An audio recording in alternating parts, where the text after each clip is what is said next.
دا یو روز سوال کړی دی چې چا راته په واټسپ باندې دا حدیث رالیږلی اوس واټساپونو کې هم ډېر حدیثونه چلېږي ما ته اوس ته ووایي چې دا د کله نه چې دا نیټ راوتی دی نو ورسره جاهي ښه ډېرې شوي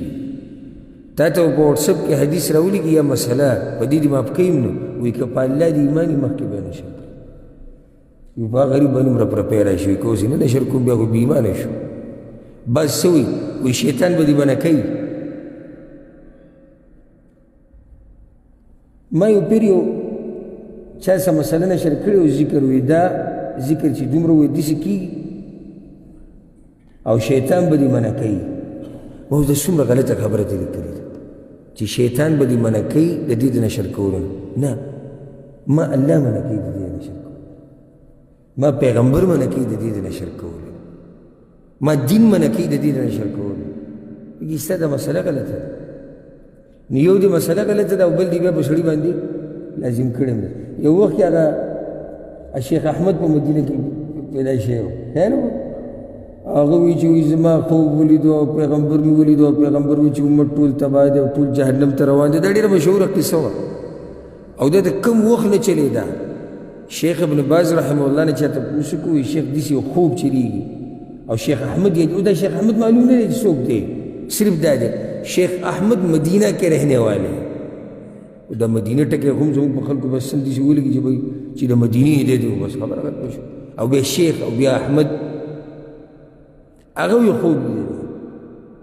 نو د شیخ ابن باز رحمه الله نه چاته پوښتنه په دې اخري وخت کې وایي شیخ د دې مسلې باره کې او بار بار تېر شوی د فتاوو کې ما هغه وایي زه وړوکی وم چې دا قصه زه اورم چې شیخ احمد دې مدینه کې ما خوب لیدلی د کوم وخت نه دا قصه چلېږي اپاڼې و پیر چا دلته جومات ته م راوړی زه راننوتمه دې جومات ته روان وم دې ګوټ کې راسره یو کس میلاو شو ما ته وایي چې یاره مولوي صاحب وایي که دا پاڼې نشر شي ما ته راوړې چې موږ ورته وایي شیخ احمد مدینه کې ده خوب لیدلی ما ورته وایي زه خو د تصیب دومره یم چې دا پاڼې دې ویسه واپس ځه خو که حکومت ولیدې او دا چې نشر کولی کړی نو داسې ته دې رسوي چې بیا به دې خیر نه به ډایرک روان شو ځکه چې دا بس د دین نه هېرېږي چې دا کار یعنی حرام دی الله یې نه خوښوي پیغمبر نه خو د دین هېرېږي چې تا ورته څه ووایې حکومت او ځکه زمونږ والد صاحب دی الله وبخښي الله یې هغه قبر د جنت باغچه کې هغه زه ورسره ومه وړوکی ومه مونږ عمرې له تللي او د هغه سره د هغوی یو بل ملګری یم نو اوس یو کس د دې کعبې نه داسې په شا را روان دی او دا هغه خلک چې اکثر د درګاهونو او دربارونو سره دي هلته احتراما په شا راوځي نو زمونږ والد صاحب ورته ویې دا کار دې ناروا دی او هغه کې الله دا صفت اچولو چې کله به هم ناروا کار ولیدو که هر چا به کوو نو هغه ته به وایي چې کار دې ناروا دی او الله دې دا قبول کړي نو هغه ته وایي کار دې ناروا دی دا طریقه ستا صحیح نه ده آپ یې له سره غوږ ونه کړه بیا هم روان شي هغه ملګری چې ورسره و هغه ورته وایي خانجي وایي ما له طریقه راځي دا په دې نه پوهېږي او پسې ورغی وایي که پولیسو ونیوي نو داسې ځي ته دې وړي چې نور به د باندې ومولي ډاډیک سړی سیده یو به داسې لاړ ووت وایي دوی په دې نه پوهېږي چې دا ناروا دي په دې نه پوهېږي چې دا بدعت دی داسې ورته وایي که حکومت ونیوي نو بیا دله کار سړي وروره پاڼې راوړي ما ته وایي چې دا د شیخ احمد خوب دی ما دا کافر خوب دی د شیخ احمد زه وړوکی خس کوم دا ما لیدلی شیخ ابن باز وایي زه وړوکی وم دا خوب ما اورېدلی چې شیخ احمد څوک دی هېڅ پته یې نه لري خو جي خوب یې لیدلی دی پیغمبر ورته ویلي دي چې احمده امت ټول جهنم ته روان دی امت چېرته روان دی جهنم ته او دا وکړه او دا وکړه څوک د قصه ده اخره کې لیکلي دي وایي که دا پاڼې دې ووي تاسو هم لیدلي پاڼې که دا پاڼې دې ووي او دا دې چاپ نه کړه رزق دې تنګ شو د الله د عذاب انتظار کوه او دا قسمه خبر چې به والله سړي وکړو په سړي باندې ربره پیرا او بیا به منډه کړه ډایرکټ به لاړ چې ته پرنټر به کتو چې اوس دا شی پرنټ کوم ځکه چې عذاب را روان دی د الله نو دومره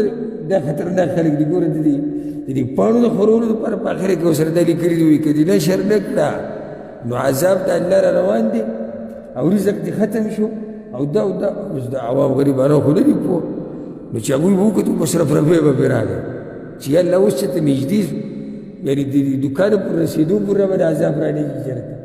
د هغه به یې نشر کړو بیا به خدای اوس هم ورکړو وایي که لس دې نشر کړو نو دا به وشي که دې خبره شلو ته کړه نو بیا به دومره شي که دې سلو ته کړه بچي به الله درکړي که 200 دې کړه مالداره به شي هغه به اوس خلکو سم زور وله اوس وایي دا شی نشر کوم جي د دغه نه بچ شو نو اوس دا ورور وایي چې ما ته روایت را لېږلی دی په وټساپ کې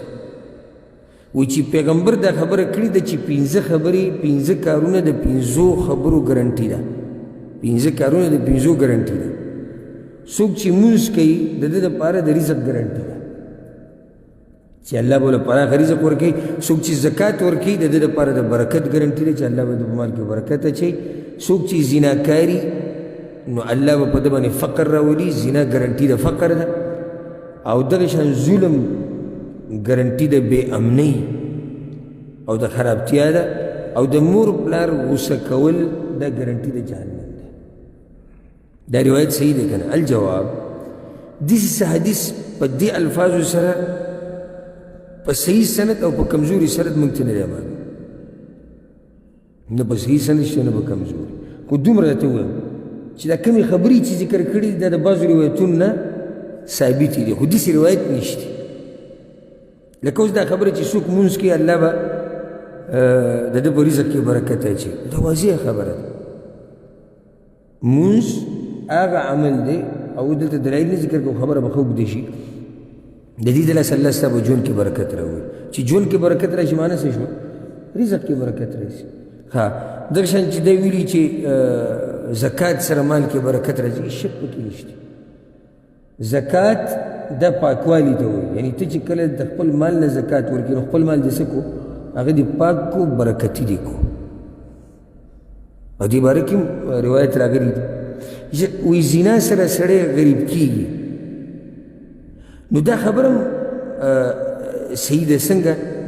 ځکه چې یو سړی دی زنا کې اخته دی یا ظلم کوي وایي د ظلم سره هم دنیا دا نظام ګډوډ کېږي څوک چې ظلم کوي څوک چې زنا کوي دې مزې اخلي په حرامه طریقې سره په حرامو سره مزې اخلي نو الله به له سزا څه ورکړي هغه مزه ترې واخلي د ژوند هغه مزه ترې واخلي نو چې کله په انسان غریبي راشي په ژوند کې مزه نه وي چې کله نظام ګډوډ شي او بد امني راشي نو بیا په ژوند کې مزه نه وي مزه نو دا خبره صحیح ده چې څوک ظلم کوي الله یې د ژوند نه الله ول ژوند ګډوډ کړي او چې څوک زناکاري الله به غریبي راوړي یعنی ژوند ول الله ګډوډ کړي که داسې ووایي دا به ډېره ښه وایي چې مور پلار غوسه کوي جهنم ته به ځي دا خبره هم حدیث ثابته ده که چېرته یعنی مور پلار غوسه کړي په داسې خبره چې یعنی د ده پکې حق نه وي او هغوی په حق غوسه شي نو د مور پلار نافرمانی دا په لویو ګناهونو کې ده کبایرو کې او کبایرونه چې توبه ونه باسي جهنم ته ځي کبایرونه چې توبه ونه باسي جهنم ته ځي دغه شان حدیث کې راځي چې رضا الرب فی رضا الوالد وسخط الرب فی سخط الوالد د الله رضا د پلار په رضا کې ده او د الله غضب د پلار په غضب کې ده نو دې هم دا مسله ثابتېږي